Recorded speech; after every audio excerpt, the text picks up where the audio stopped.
Welcome to This Explainer, where we're going to fundamentally flip how you think about food storage. Today, we're diving into 17 absolutely incredible survival plans that use the earth as a zero-maintenance preservation system. I want you to just forget everything you know about canning, dehydrating, or freezing for a minute, because we're looking at crops that literally store themselves. So let's start with a really simple but honestly revolutionary question. What if the ground right under your feet was the ultimate refrigerator?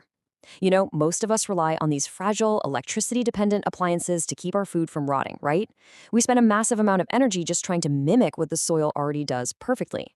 Just contrast our modern refrigerators, where, let's be real, your food starts degrading the very second the power goes out, with the Earth's pantry. The ground requires zero electricity, and for some of these plants, it actually improves the food it stores over months or even years. It's a completely different philosophy. Instead of harvesting everything and frantically trying to preserve it, you just let the ground do the heavy lifting until the exact moment you're ready to eat. Okay, section 1, the ultimate underground pantry. Let's look at some plans that perfectly illustrate why leaving your food in the ground is just a far superior survival strategy.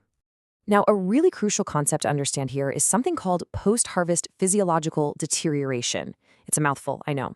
But it basically proves that for heavyweight crops like cassava, the earth is literally the only reliable storage shed you have. You can actually leave cassava in the soil for up to 3 years. It just sits there, quietly accumulating starch, getting bigger and bigger. But the second you pull it out, the clock starts ticking. Within 24 to 72 hours, the flesh discolors and turns horribly bitter. So it's strictly a harvest only what you need right now kind of deal. Moving right along to section 2, chemical warfare and pest defense. Now, you might be wondering, if this food is just sitting in the dirt for years, why doesn't it get eaten by bugs or rot from disease? Well, let's see how these underground survivors protect themselves without any human intervention. This is where we see nature's built-in defense systems at work, and it is fascinating. Plants like cassava use cyanogenic glycosides to basically tell insects to back off. Then you have the vibrant, colorful oca, which uses acidic oxalic acid. That gives it a nice lemony tang for us, but totally repels pathogens.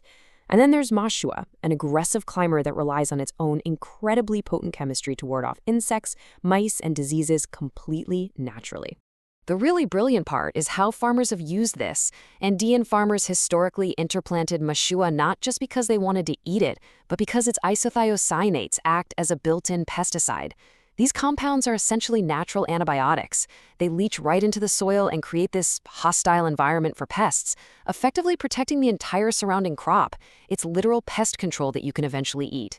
Another absolute master of defense is uluco. It's this vibrant, almost neon-colored Andean tuber, and its survival resume is just off the charts. Get this, it completely resists the late blight fungus. To put that into perspective, late blight is the exact pathogen that caused the devastating Irish potato famine in the 1840s. Uluco? Totally immune. Plus, it thrives in cool, humid soils year-round, and it even provides edible spinach-like leaves while the tubers are developing safely underground. All right, section 3. Winter's magic, cold sweeteners. Let's explore a fascinating group of roots that use freezing winter cold not just to survive, but to completely transform themselves. This is where the soil doesn't just store the food, it actually cooks it, chemically speaking. When we look at aggressively spreading sunchokes, the oyster-flavored salsify, and classic parsnips, they all share this amazing superpower.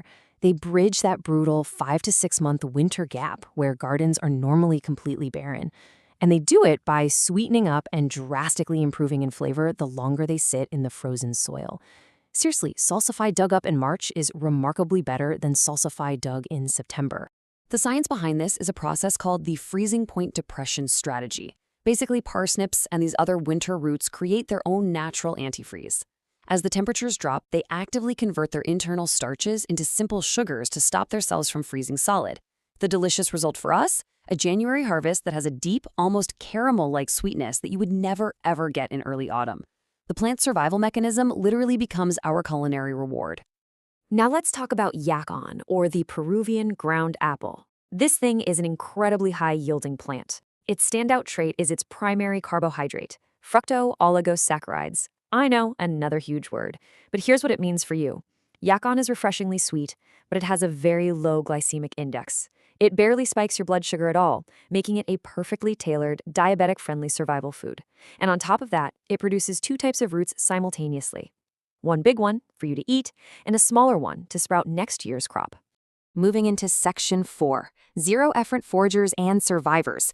For true resilience, we have to look beyond the garden gate, to the tubers that manage themselves out in the wild. These are crops that require absolutely zero traditional farming. Just look at this staggering number. 30,000 years. The incredible tiger nut, also known as chufa, was used as a primary food source in Egypt over 30 millennia ago.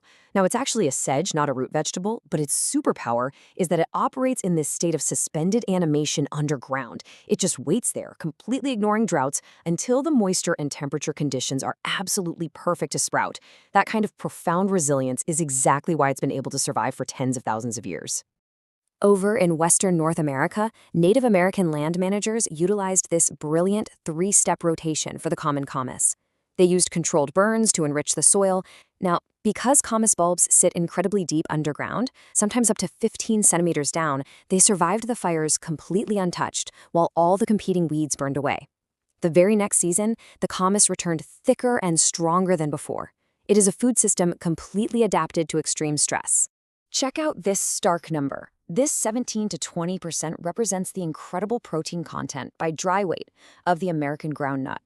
Compare that to a standard potato, which sits at a measly 2%. This is a vining plant that produces these long strings of tubers underground, almost like beads on a necklace. It's incredibly nutrient-dense, and it was actually this exact plant that Native Americans shared with early Pilgrim settlers to help keep them alive through those brutal first winters. Our natural environments are already hiding perfect food storage systems all around us. In wetlands, you've got arrowhead thriving in oxygen-poor, anaerobic mud where pests just can't reach it. In the forest, Solomon seal hides safely in the insulated, temperature-stable forest floor.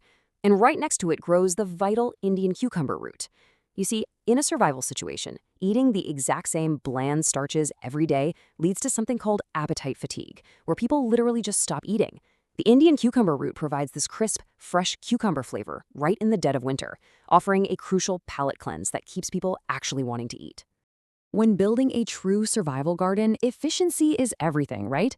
Establishing permanent patches of resilient skirret, which, by the way, was a major European staple before the potato showed up, or those beautifully spiraled, frost-hardy Chinese artichokes means minimum prep and maximum efficiency.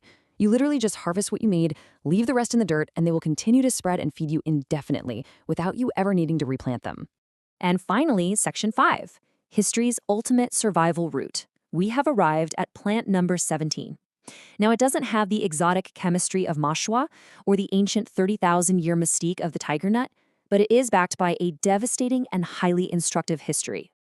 During the Great Depression of the 1930s, when markets were totally collapsing and millions of people literally couldn't buy food, families weren't sitting around talking about exotic jungle plants.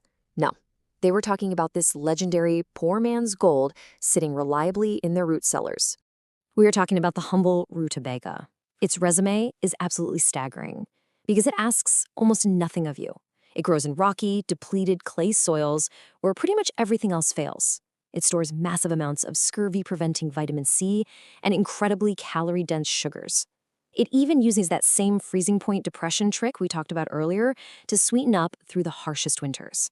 And it stores flawlessly in a simple root cellar without a single drop of electricity. It is, hands down, the most accessible, indestructible survival food on our list. So to wrap up this explainer, I want to leave you with this thought to chew on. True survival and real food security, it's not about frantically hoarding canned goods or relying on super fragile power grids. It's about partnering with the ultimate electricity-free pantry of the earth. The soil is already doing all the hard work for us, we just need to know where to look.